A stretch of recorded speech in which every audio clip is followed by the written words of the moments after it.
Fake news, not the talk about the snow, but this is a common discussion in American households and a phrase that is often used by President Trump. But how do you determine what news is actually false?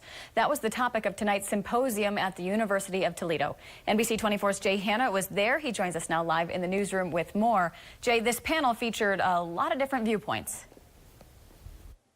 Jamie, the newspaper at UT staffed the panelists with journalists, educators, and political experts.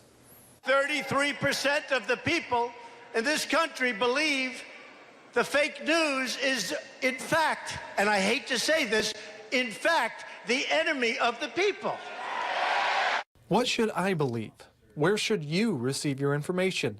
These are questions a panel was asked to answer at a University of Toledo fake news symposium on Thursday night. It affects all of us, so this was just a great way to educate everyone on how to identify reliable sources, as well as get a discussion going on what people's thoughts were about the term fake news. UT's paper, The Independent Collegian, hosted the event and invited in 4 panelists with unique perspectives in the fake news debate.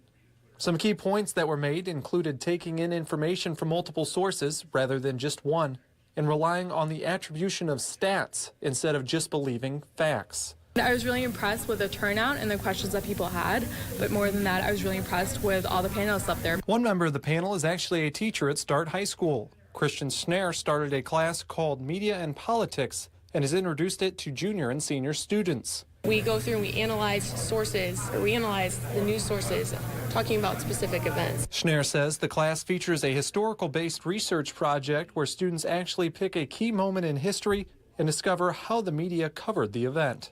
Just whatever they're interested in history, I'm really not picky, but as long as they can not just tell what happened, but how did the media talk about what happened.